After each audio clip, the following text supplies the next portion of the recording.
USD CHF went to the downside for like 40 pips. Then if you come to USD CAD, since market open, it went to the downside 35 pips. Euro USD has already moved to the upside for a total of almost from open to now 60 pips.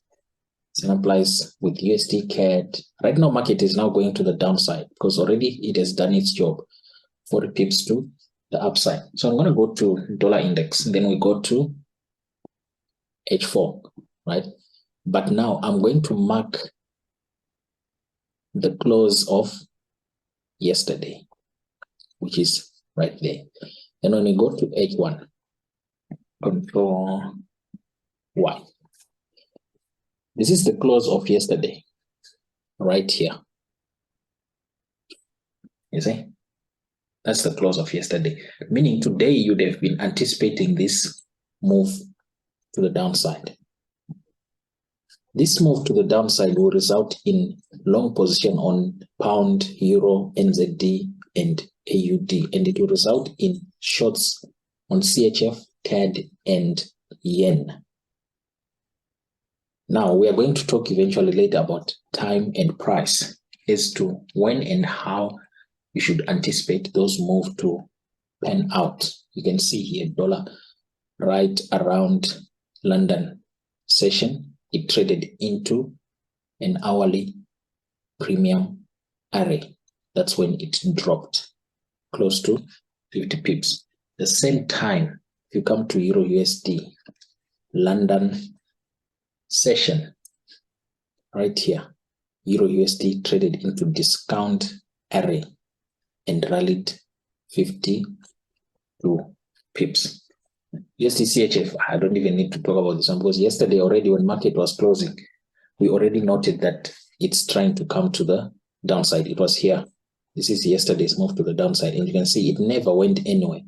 During London session, price only came back again into the order block right here, the white shaded area.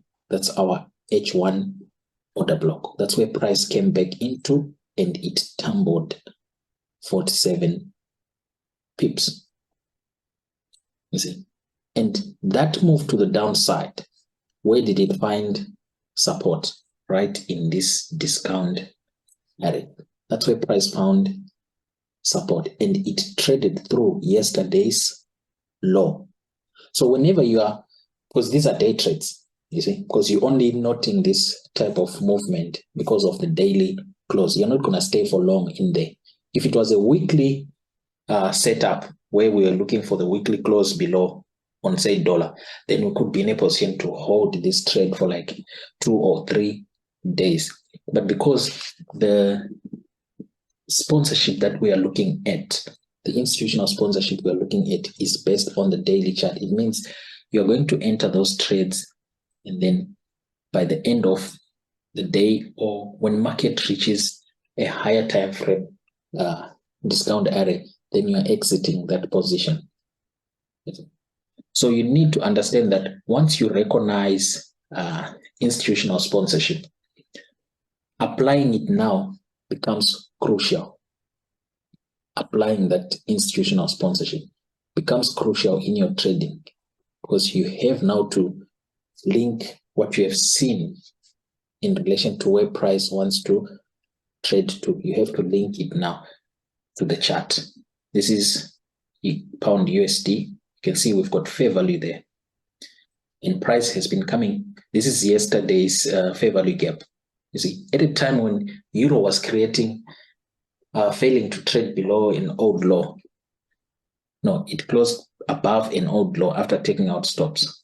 Meaning today you'd have also been looking for longs on pound USD, but from where? From discount arrays from the previous day. And you can see we've got fair value here. First time price rally, second time price rally, third time there's a run of stops, and then market took off for a total of 70 pips. So that's how you have to be in a position to utilize institutional sponsorship. So we are going to continue I'm going to continue today again in regards to institutional sponsorship, looking at specifically macro analysis. That's what we're going to continue with today.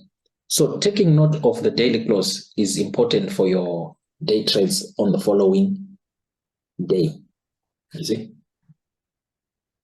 Taking note of the daily close is an important aspect if you are trading the following day. So meaning whenever you sit on a computer, right, and you want to trade, you just go to the daily chart and you take note of how yesterday's candle closed in relation to, say, institutional sponsorship or institutional market structure. As you can see right now, USD-CHF, this is the daily chart, right? But USD-CHF is failing to create a what? A high. It's struggling to create a high at a time when it's in fair value for shorting. It's in premium. But if you look at dollar has created another high today, you see?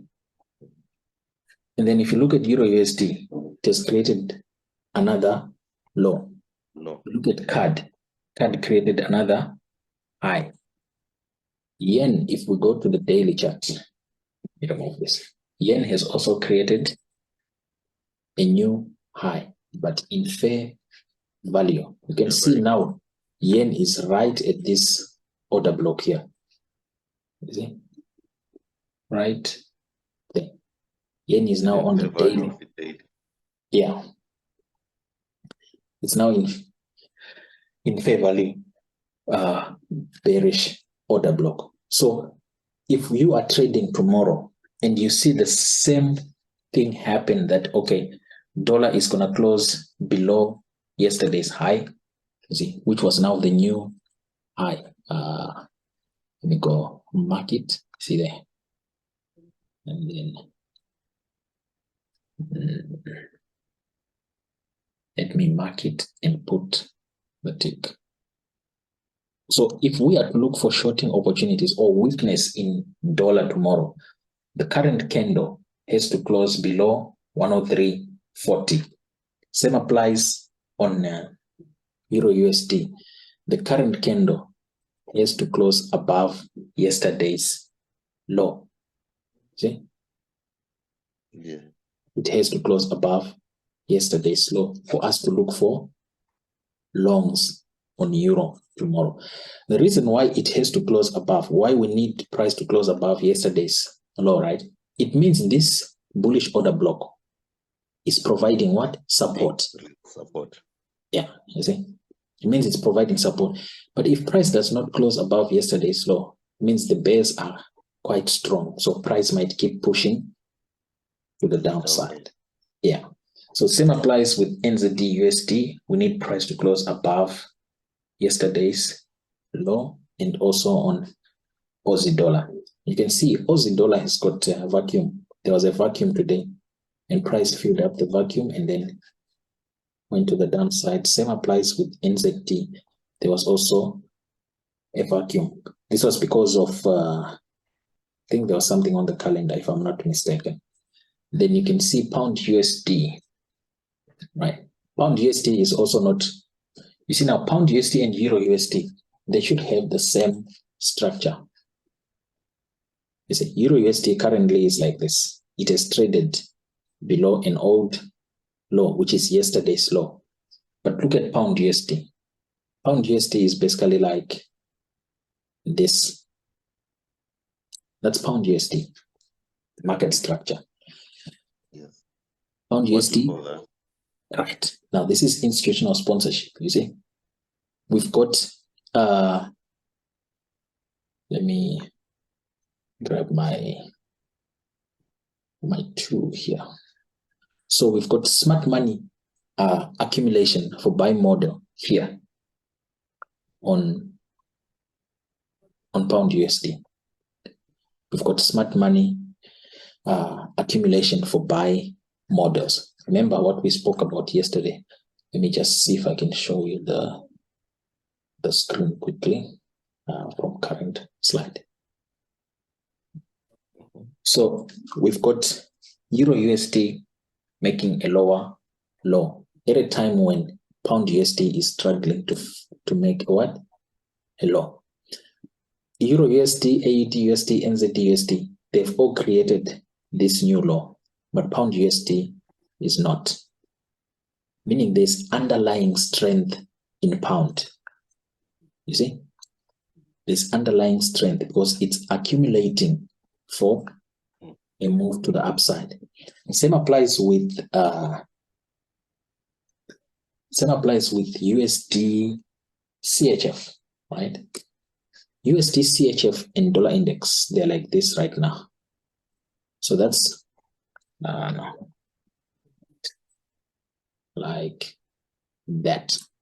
Right? So dollar has traded above yesterday's high, but USD CHF is like this. Didn't reach yesterday's low. Didn't reach yesterday's high, USD CHF. Yes. Today, USD CHF hasn't reached yesterday's high, meaning it's redistributing for sell models. So there's underlying strength in CHF and there's underlying weakness in dollar, running stops above an old high, USD CHF returning to fair value. Let's go to the chart quickly. Let's go to the chart.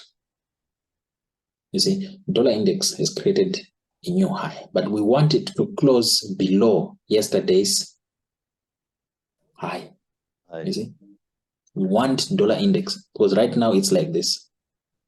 It's like that. Yesterday's high is still intact. As long as price is still up here, then tomorrow we won't be looking for shorts. We want it to close below. The reason why it has to close below, on lower time frame, this will be a new low. You see? Price would have broken to the downside, meaning there will be a breaker here on lower time frame. It's this structure here that we are looking for. There's this low, and then price must close below for it to continue going to the downside. So we need that kind of structure when we go to, say, a lower time frame, just like what we saw today on the hourly or H4 chart. When you go to USD CHF, now this is market structure, very powerful, very, very powerful.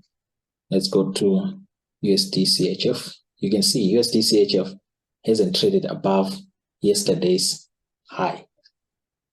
Yes. And the chances are very slim now for it to trade above yesterday's high. Chances are very slim now. You see, this is the structure that we have on CHF, and on dollar, we've got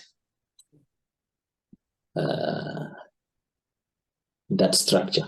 You see, we need price to close below. Then that's underlying weakness. It means dollar would have run stops, engineering short liquidity at a time when USD CHF is just returning to fair value. Where is fair value on USD CHF? Right there. You see, That's a fair price value is in fair value cap. for it to move lower. And you can see already today, can you see the wick on today's calendar, on today's candle on USD CHF? You see that wick? Yeah. This wick here. That's a trade in itself. You see, if you're day trading, because that wick in itself is a total of 38 pips. You see, 20 pips a day. Very easy. I took a trade, then I trail stopped it. Then eventually price came back and hit my trail stop. You see, I came out with just like 13 pips. You can see those arrows there. I sold here, then I exited here. But prior to me exiting, my trail stop getting hit means my stop loss was now below my entry. Prior to that, you can see price went all the way down there. I should have closed once I see price finding support inside this bullish order block, inside this green candle. I was supposed to have closed already. But now the fundamentals that came out have passed to positive for dollar. See, that's when that's when my trail stop was hit, because I entered USD CAD, USD CHF short positions, came out with a total about 20 something, 27 or 30 pips, I cannot remember. So that's how you have to utilize institutional sponsorship, by taking note of how the daily candle has closed for you to be in a position to participate in the market the following day. So that is carrying on for tomorrow. You need to take note. Take note of how this daily candle close on dollar index. Same applies on Euro USD. Take note how that daily candle close. USD CAD, USD CHF, there's no way price is going to rally now and create a new high. It means something would have definitely happened, maybe during New York close. There's no way USD CHF is going to rally 16 or 17 pips now, because the calendar is now empty. See, there's the Fed balance sheet there. Yeah, it might affect it, but I don't think by much. That could be a potential fundamental that moves dollar lower than yesterday's high, that Fed balance sheet. So pound USD, it hasn't traded below yesterday's low. We're supposed to see pound USD trade below yesterday's low, but that's not going to happen, because right now for it to go there, it has to drop almost 46 pips, and that's not going to happen, you see. Meaning tomorrow, when you're looking at the chart, you now go to your lower time frame. You can see already this order block here for tomorrow will be in play in terms of support. This one also will be in play in terms of supporting price to move to the upside. Any entry into those, when you take an entry from those two order blocks that I've highlighted, where will be your target? As in your take profit. If you go long inside this bullish order block here, either this one or this one, where will be your take profit, your target? It should be on the old high. Yes, today's high. You see, today's high, any entry from here, today's high will provide you with a target, which is going to be like 66 pips. But tomorrow is what? Tomorrow is Friday, right? Let's see if there's any. You see what we have? You see? Now, we've got pound retail sales, 8 a.m., right? So your assignment, take note of the daily close on dollar, on euro, and on pound. Let me write it down. Yeah, remind me once I close the session, you just say send us on Telegram, so that okay. Yeah, I'll send it on Telegram. Take note of the daily close, dollar, euro, and CAD and pound, because that's going to provide the opportunities to trade inside these two bullish order blocks on pound USD. Because when you go to a lower time frame now, let me just zoom out, Control Y. Tomorrow, 8 a.m., price is either going to be on one of these order blocks, right? In terms of premium, you've got this bearish order block here. You see? In terms of premium area, we've got this bearish order block. Let me highlight it. Bearish B. And then we've got bullish. You see, that's already part of planning your trade for tomorrow. So you got these two bullish order blocks, and there's fair value here. You can see already there's a fair value gap. Price is just filling up a fair value gap right there. So tomorrow, if we do get positive fundamentals for pound, if price is here, if we get positive fundamentals for pound USD, these order blocks, they're not going to stand a chance because price is going to continue going. And no, pound USD. Weakness in pound, it means it's going lower. Strength in pound, it means these order blocks will provide support if we do get positive retail sales. But if we do get negative retail sales, then these order blocks, they're not going to stand a chance, right? If it's a case that we wake up and the price is now back in here, we need positive retail sales for a continuation to the upside. For price to move lower, we need negative retail sales, because negative pound retail sales, they're going to affect pound negatively. That means you are selling pound against dollar. If the retail sales come out positive, you just have to take note, where is price in relation to the time that the fundamental has been released? Is it? So in most cases, what normally happens is if you do get price more order block, right, heading into 8 a.m., chances are very high that price will find support and move to the upside. So chances will be very high that the fundamental will come out positive if you are in discount. Chances will be very high that the fundamental will come out negative if you are in premium. And already you can see the forecast, they're all negatives. The forecast, negative minus 0.7, negative 2.2, negative 0.5, negative 2.1. The ones with the 3 stars, those are the most important. So already you can see the forecast is negative, meaning you just need to take note, where is price towards 8 a.m.? You see? Where is price towards 8 a.m.? And it's also going to be determined where dollar close, where euro close. So by the time the fundamental comes out, by the time the fundamental is released, you already have almost like 90% of your trade in play, because you're just waiting to see the news now. You see? Because once the news comes out, then you know already how you're going to trade. So that's your position.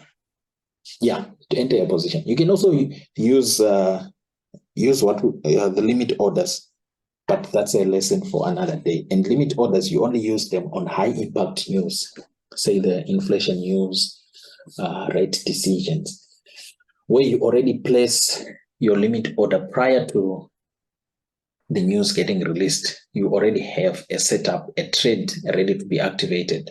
But the only downside to that is you might get activated by spread being widened, because towards high impact news, the brokers, they increase the what? The spread. So limit orders become very tricky in that sense. So you might just get triggered. Your trade can be triggered just because of a spread that has been widened, not that price has reached your limit order. And that's dangerous, because price can just, the trade can be activated and go opposite. Then you are losing. So sometimes it's always good to wait for the news to come out, because normally when the news comes out, it's not an instant reaction to what the fundamental is saying. Price will likely come into a certain area before it eventually moves in its intended direction. Like today, I think we saw that today with the, let me see, where is, I think it's CHF, if I'm not mistaken. Let's go to 30 minutes, CHF. So we look at 2:30, which is 3:30 on the chart, right? So 2:30, that's 3:30 on the chart, right here, right? You see that candle with the big wicks, the green candle, the first green candle before the, right? You see that green candle? Yes. Right. Let me zoom out a bit. I think we've got the hourly, right? Right. This is what I'm trying to, right? You see what happened with the CHF? You see, we highlighted this order block yesterday, this H1 order block.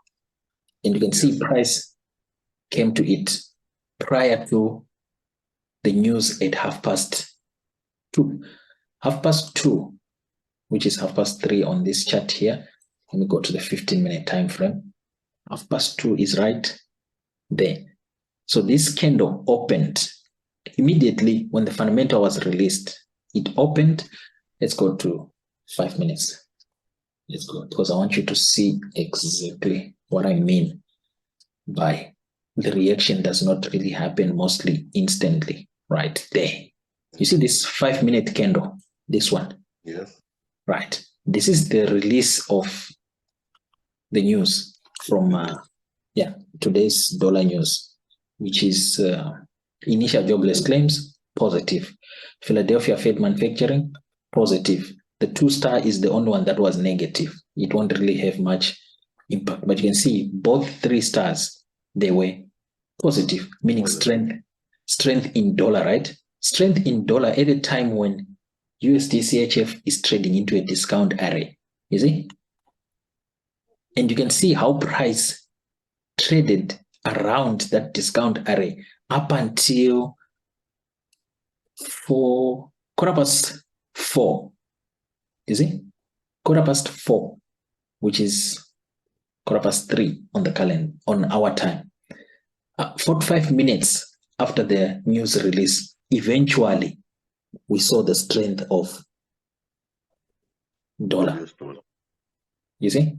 So price will always give you time and enough chances for you to react to what the news is brought out. So here, the strength in dollar, you can see after the initial news release, you see this down candle here, the one from 4 to, the 4 o'clock one. That's our 3 o'clock calendar. Yeah, that's 3 o'clock our time. Price was just reaccumulating. You see, you've got already the positive news for dollar. Price was just reaccumulating. This down close candle, that's just reaccumulation in fair value. What fair value? H1 bullish order block, because you already have a positive fundamental for dollar. This 15-minute candle here, the ones that open at 4 and goes to close at 4:15, because this is a 15-minute time frame. That's just reaccumulating. It's trapping sellers. Sellers are getting trapped here because they would have seen these 2 weeks. See the wicks on these 2 candles and say, I know price is rejecting lower, is rejecting higher prices, so it's going to move to the downside. Once it comes now into an order block, you as a learned person, you as someone who's using institutional concept, you already know that, okay, this is reaccumulation. Everyone is selling, I'm going to buy. Why? Because I've got positive news for dollar. I've got price on USD CHF trading into a discount array. So chances are very high. 90% price is going to find support in here and rally to the upside. Okay. So that's how we're going to approach pound USD. Chances are very high that towards 8 a.m., we are either going to be in the bullish order block or in the bearish order block. I don't know what's going to happen during Asian session tonight, but prior to 8 a.m., price is going to come in one of these 2 premium and discount array, bullish or bearish order block. So that's for tomorrow. That's our assignment for tomorrow. Because once you are in a position to anticipate and react to that, then you know you're making huge strides in your learning. So now let's continue with our long-term analysis, implementing macro analysis. Now, implementing macro analysis, January has been trying to, I think his network is bad. Maybe Magesai end up work. So implementing, it's a weird time. You never know with ESCOM, you never know. So yesterday we started on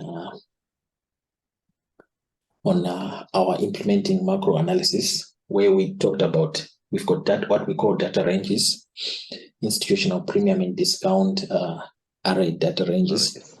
And then every 3 to 4 months, a market sees major shift. There's always a major shift every 3 to 4 months. And then if you're looking to be a buyer in an asset, you need to be in a position to identify smart money accumulation for buy models, which is what we are going to do on pound USD. We're anticipating pound to be strong tomorrow, because euro is traded below an old low, pound hasn't. So chances are very high pound is just accumulating for a move to the upside. So in relation to accumulation for buy models, you need to see manipulation in the underlying asset versus the benchmark.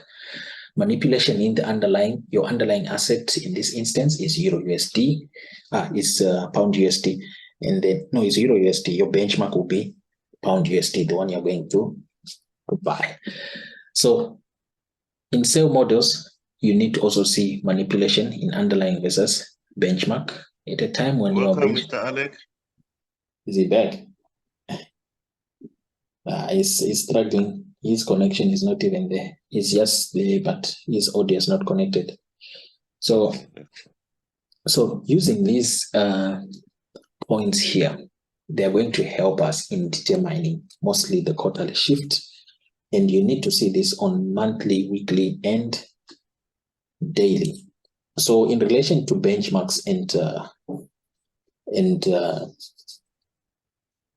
your underlying asset, in most cases, dollar and euro, they become your underlying assets. You want to see manipulation in those two when you're trading, say, USD CHF in relation to dollar index. You want to see the manipulation happening in dollar index, because that's going to help you in trading, say, USD CHF. Same applies when you're looking for manipulation, smart money distribution for sell model. Your underlying becomes either dollar or euro USD. Euro USD is the most traded currency pair. It has got the highest volume. That's why it always features on every aspect that we talk about in the market. So now when we talk of IPDA data ranges, what are we talking about? We're talking about the look back, your hindsight study. You see? IP data ranges. What? IPDA, institutional premium and discount array data ranges.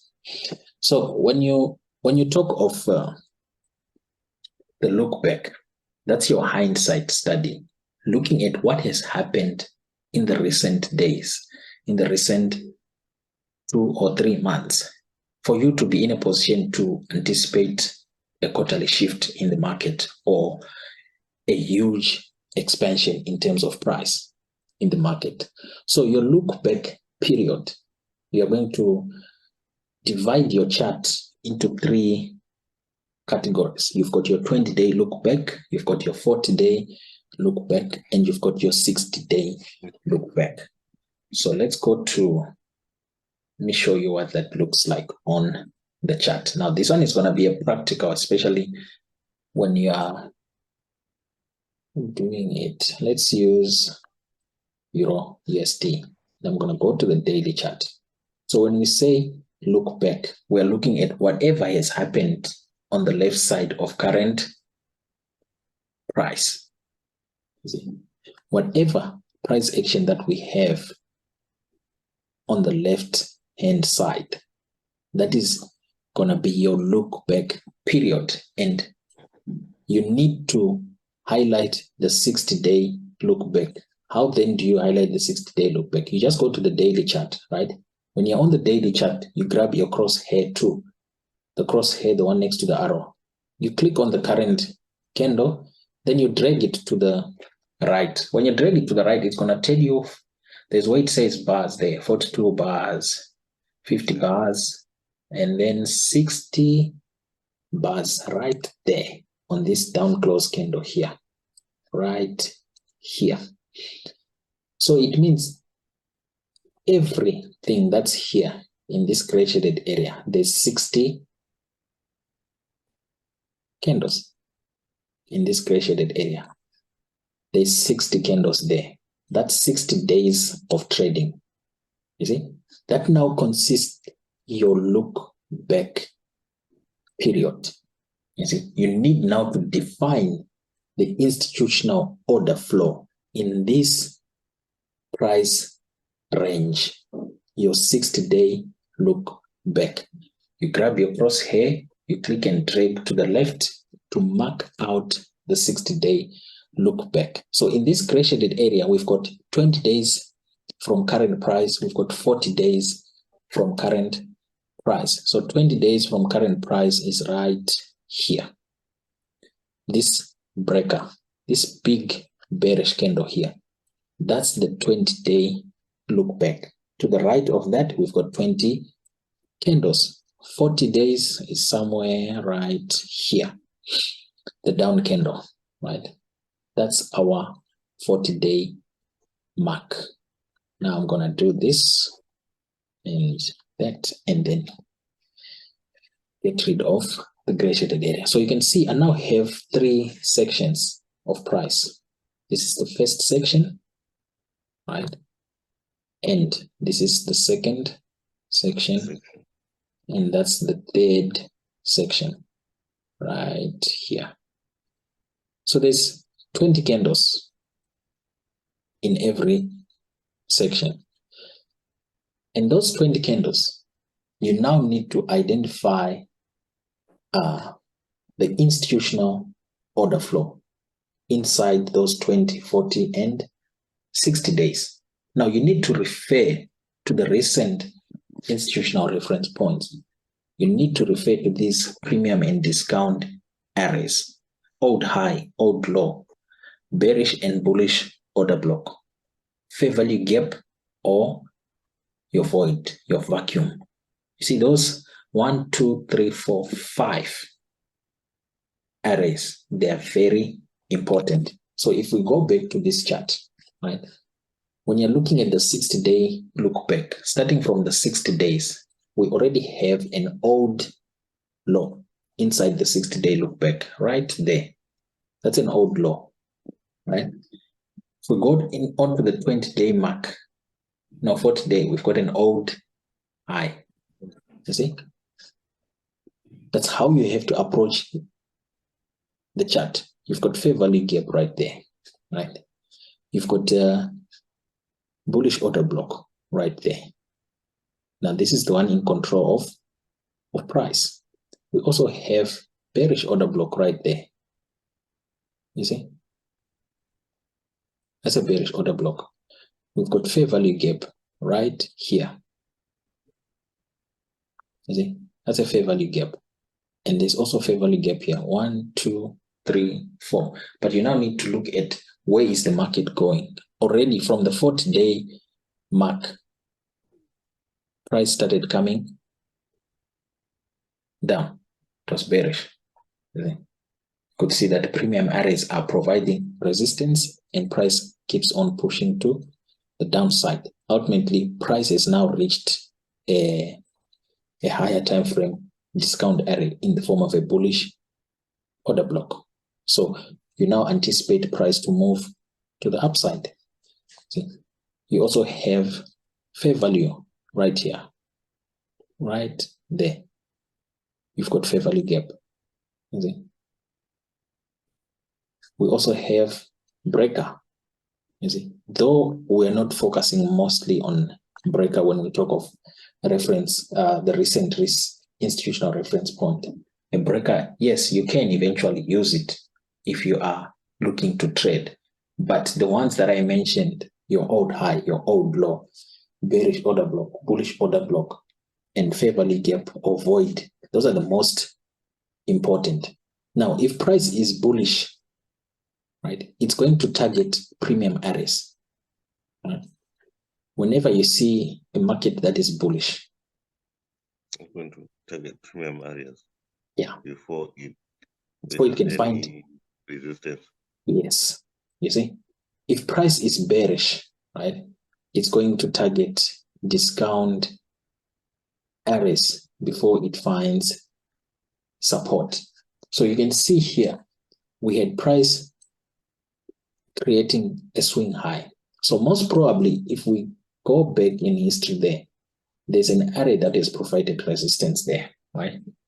So once we saw that in that 60-day look back, price has been in an uptrend up until here, right? And then price started coming down, low, then it moved up, then it moved down, moved up, and it moved down. You see, that's a downtrend. That's an up trend. You see, that's how you have to approach the market. And you can see, since price created a swing high, price was returning to fair value and finding what? Resistance. Fair value, finding resistance. Fair value what? Bullish, bearish order block. Now we are back into a daily bullish order block. You see, what's the difference between these two order blocks? This one, this one. Let me see. Is it this one? Yeah. This order block here and this one. What is the difference? They are all bearish order blocks, but they've got a difference. What's the difference between the two? The difference, I think, the other one, is it because price does not really seem to be, can I say, it's not very impulsive as the other one. Does that signify something? Like No, not really. Remember, in terms of order blocks, right? Let me see if I can get you another example that you can. The difference is that other order block, right? It's what you call it? It's you see this one? the lower side. Yes. And this guy. What's the difference? Yes. What's the difference between the two?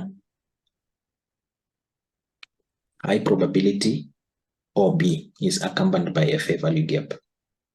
High probability OB is accompanied by a fair value gap. This one does not have a fair value gap. This order block does not have a fair value gap. Remember, a high probability order block should be accompanied by a fair value gap. This order block doesn't have a fair value gap. This one has got. Yes, price came to it and it dropped. But the order block, which actually provided this resistance, right? The order block that provided that resistance was most probably on a lower time frame with a fair value gap. Right there, you see? Right here. See that order block? Yes. That's inside that gray shaded area. That's our daily chart. There's an order block with a fair value gap right there. You see, that's our fair value gap. And that's exactly where price traded to before it went lower. Same applies here. We are now on H4. See this order block here. This one. It's got a fair value gap. That means it's a high probability order block. See this candle here, fills up the gap, and then price started creeping to the upside, and then boom. Once you see this, like this one here, the one we are talking about right now, when you see that kind of a order block here, it's for your short-term scalps, targeting order high.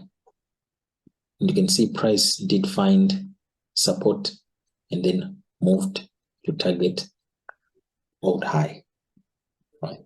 So when you're doing your 60-day look back, let me get rid of this here. want to go back to my daily chart. You need to be in a position now to highlight those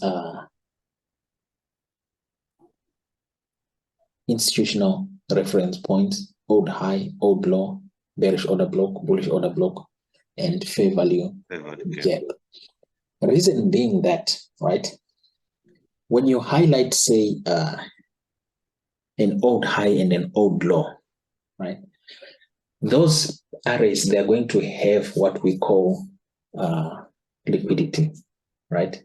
So you are going to get buy stops above the last bearish shift.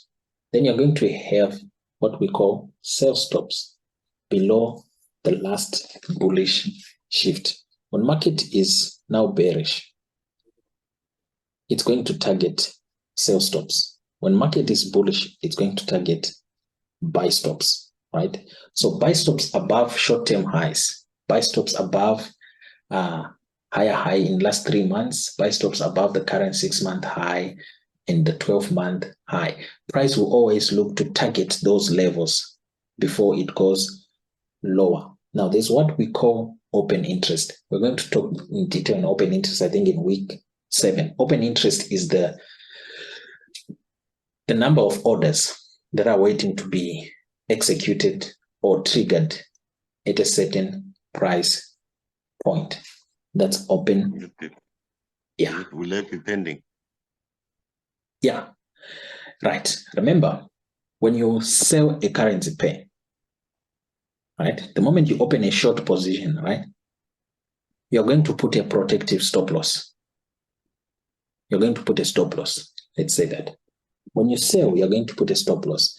That stop loss becomes open interest. You see? If 100 people are selling Euro USD at current price, let me go to Euro USD. If 100 people are selling Euro USD at current price, those people are likely to put their stops above, say, today's high, right there. You see? That's where they're going to put their stop loss, because they don't expect price to come back. Yes, you see? So this is an example. So if those people are not anticipating market to come up here, right, that's where their stop loss is going to be. What do you think happens if price comes back to those stops? It's liquidity engineering, right? It means they've been taken out of the trade. They've lost. In other words, if there's traders right now looking at this chart, if I say, Alex, Danny, if I say, what are you going to do here? Are you going to buy Euro USD or sell Euro USD at current price? You see, you're going to say, Ivan, price is in a discount area, a bullish. I'm going to buy. I want to buy. Right? If you buy there, where are you going to put your stop loss? My stop loss, I'm going to put it below the daily low. Which daily low? Previous day's low. No, if you buy at the current price, previous day's low is here. You see, if you buy it inside this demand zone here, your stop loss is going to be right here where I've put the X. That's where you're going to put the stop loss. Yes. You see? Now that stop loss becomes liquidity that is pending to be executed, to be triggered. You see? So now, when you take note of where most retail traders are going to put their stops, you're going to start seeing the market in a very different manner. Because if I'm anticipating, say, price to trade below this, which is very likely, see, these two are relatively equal. These two lows here, they're relatively equal in terms of their price. This candle's low and this candle's low. Chances are very high. Yeah, we could see further weakness in Euro USD just to target that liquidity. Or we can get a price action where price is going to rally, then eventually retraces back. that rally to take out the stops. That's what we call engineering liquidity, you see, from the institutional supply demand. So meaning if you are buying Euro USD at current price, you're going to have a sell stop placed under the last bullish shift, right? The last bullish shift on Euro USD came right here. That's where we had this bullish shift. You see? So if price trades through and close above, that's a runoff stop, and then market likely to go now to the upside. So when you talk of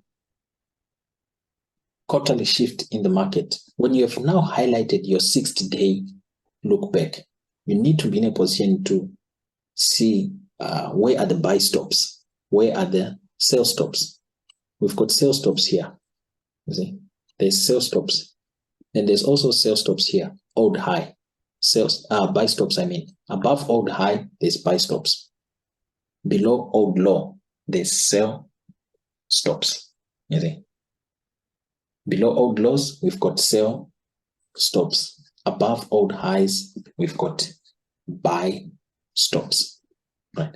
So being in a position to highlight these liquidity points is now crucial in your understanding of, okay, where is going to be my swing points? Because you now have to define the institutional swing points in that 60-day look back. You see, you have to define the institutional points in that 60-day look back. So institutional swing points, this is when the market trades to a key level or just short of it, but fails to immediately react, like what we saw here when price created this swing high. This is a swing low. That's a swing low. Those are your institutional swing points, not these ones here. Not this. This is not an institutional swing point. This is not an institutional swing point. This is not an institutional swing point. For you to see that, you just need to zoom out. Yes, we are looking at the 60-day look back, right? We're focusing on the 60-day look back because that's where we're going to determine our trades from. See this swing high, this one here. Yes. There. That's where it found resistance. If you look at this swing low here, this one here, you see fair value right here. There was fair value, and then price went up.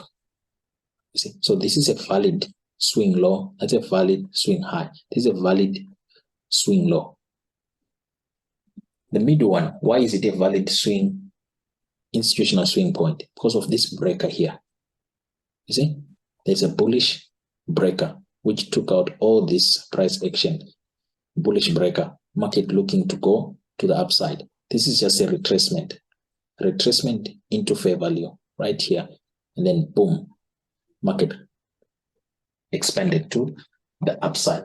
So the market, when it trades to a key level or just short of it, but then fails to react immediately, this shows us that market will make another run deeper before a reversal. Another run deeper before a reversal, like what we see in here. It just fails short, and then on the third day, trades above. Then eventually, there's a reversal. You see? This reversal is of this price action, this bullish move. That's a reversal in market structure. Or we can talk of this huge move to the downside, right?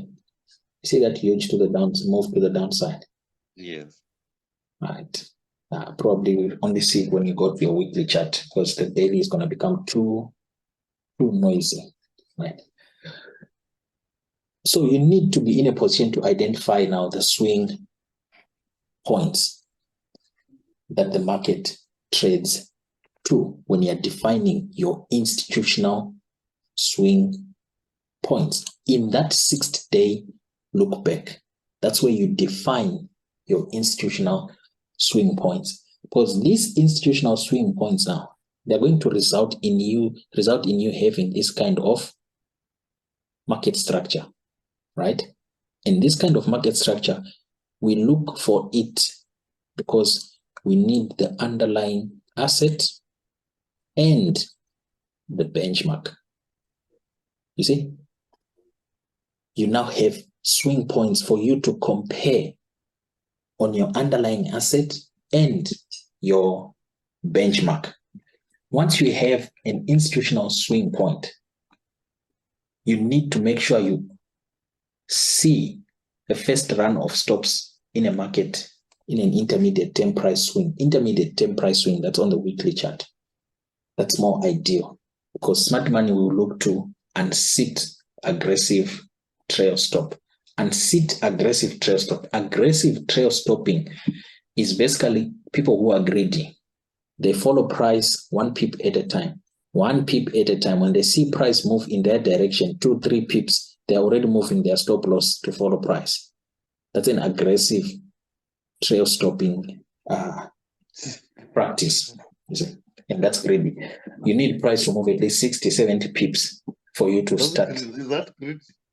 That is greedy. Because you're basically saying, no, that is wrong. That's a wrong practice. That is a wrong practice because it's going to give you a wrong impression. And it's not sustainable, you see? In the long run. Yeah, it's not sustainable. But if you have that ability of developing, say you wait for price to move like 60 or 70 pips in your direction, then eventually you can trail stop, you see? You trail stop, say like 40 pips, rather than trail stopping 1, 2, 3 pips.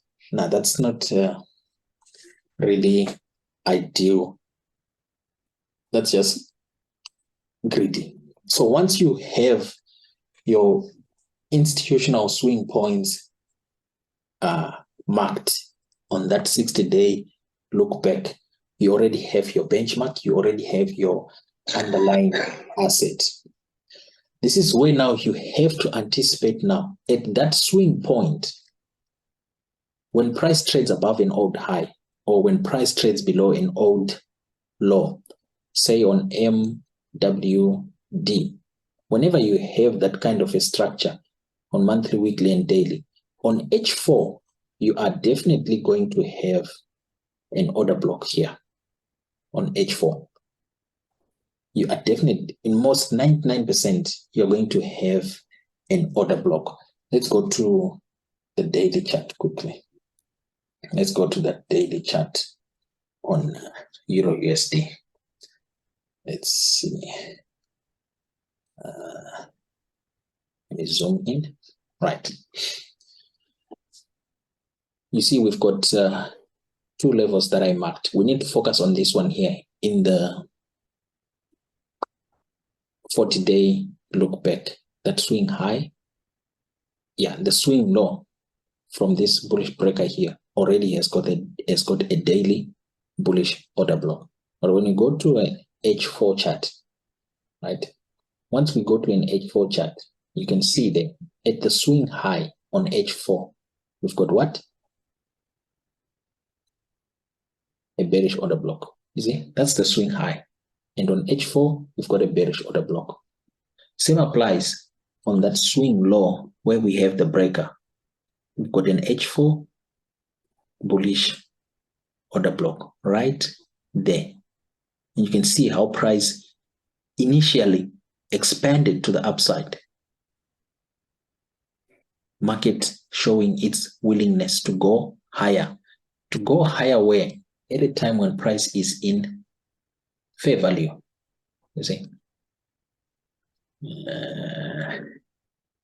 At a time when price is in fair value. Right here. This is where we have the breaker mass. See? That's a fair value gap. And that's where that H4, that swing low that we are talking about, the one with a bullish order block. See, this is the daily breaker right here. So once you have taken note of this, you know already that, okay, smart money wants to take price to the upside. You wait for the retracement. First retracement, boom, market goes higher. Second retracement, boom. That's a lot of pips, by the way, right? You see, first initial test, 131 pips. Second test from close to the highest point, 93 pips. And then ultimately, from this order block here, 416 pips. So understanding that whenever you have a swing high or a swing low that you have marked, you should know that on the lower time frame, if this is MWT on H4, the likelihood of you having an order block right by the swing high is very high. The probability is very high. And those are the order blocks you need to focus on. And once price creates a swing high or a swing low, it's going to have buy stops and sell stops. The next change in market structure, if price is bullish, there'll be a higher low here. That will be your target for shorts from that order block. If its market is bullish, the next lower high, that's your target. That's for you now. It's a target for longs or even the next entry for a price to move like here. Next entry for a move lower. Here, the next entry for a move to the upside. So you need to be in a position to define your institutional swing points correctly once you have marked your 60-day look back. Once you have marked your 60-day look back. So once you have your swing point marked out, there's times when price is going to return to fair value inside that order block. There'll be an order block right there. So price is going to return. This is fair value. Price return, fair value. We are shorting the market. See? So you need to be in a position to highlight your swing points on that daily look back period, on that 60, 40, 20-day look back. You need to be in a position to highlight your swing points, because those swing points now are going to determine how you're going to look at your institutional sponsorship. Price failing to trade above an old high, or price failing to trade below an old low, right? So that's how you implement macro analysis. You need to have those two, the benchmark and your underlying, right? Then you have your look back period, 20, 40, 60-day look back. Once you have that now, then you're in a position to utilize your data ranges. Because remember, in that 60-day look back, you're going to mark out your institutional order flow, mainly focusing on old high, old low, bullish or bearish order block, and fair value gap. So this is going to help you in anticipating the next quarterly shift. You see? Like I said. 40 and 20 trading. Yeah. 60, 40 and 20 trading days. Yes. You see, inside those trading days, you mark out your institutional order flow. Once you mark out your institutional order flow, right, that's when you're going to have a clear picture of which one is a valid swing high, which one is a valid swing low. Those two, the swing high and the swing low, they're going to be formed at levels where you'd have marked those arrays. The other swing points that are there, they won't be referred to as institutional swing points. They will be just swing points, but not high probability. We need to focus on swing points that are at institutional point of reference. So we're going to continue tomorrow. We're still continuing with our long-term analysis, implementing macro analysis. But from tomorrow, we are now going to include interest rates. Right. We have already started with the 10-year notes, right? When we talk about interest rates in week 1, where we talked about the long-term interest rates, 30-year, 10-year, and 5-year yields, right? So tomorrow we're going to continue looking at how we analyze our chart to come up to a decision whether sell or buy. But we'll be focusing mainly now on interest rates. And our first stop is going to be the 10-year notes, how we use the 10-year yield in our higher time frame analysis. So we've got treasury prices, and we also have the treasury yields. So like I said yesterday, money 6 yield. Money 6 yield. So treasury prices are inverted to its yield. Treasury prices, those are from the Treasury Department. Yield, those are the government, Federal Reserve, long-term interest rates. So in a nutshell, when treasury prices drop, treasury yields increase. As treasury prices rise, treasury yields decline. US dollar can rally when yields increases, like what we have been seeing of late. The 30-year, 10-year, and 5-year treasury yields, they are on a march to the upside, and that has resulted in dollar rallying also. US dollar can decline when yields decrease, meaning treasury prices will be going to the upside. So that's our stop. When we continue with class, we'll be looking at how to determine our long-term analysis using the interest rates. So we already have introduced the 2 aspects of our long-term market analysis. That's 1, institutional sponsorship.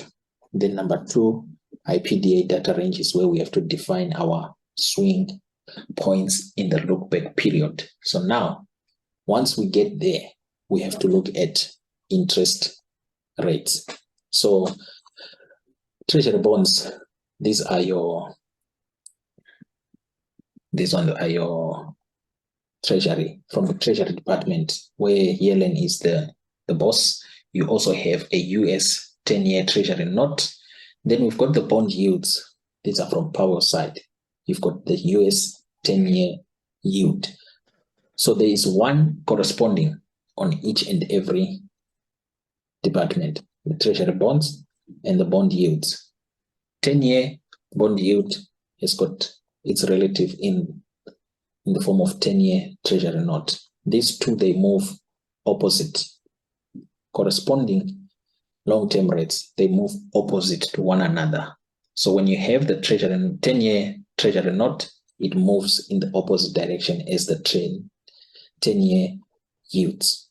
So we're going to be using these now in determining dollar directional bias. Once you have those two long-term interest rates, the 10-year notes, the 10-year bond yields, you already have this scenario here, because as treasury prices drop, treasury yields rise. Already that whole equation will result in you understanding where is dollar going, you see?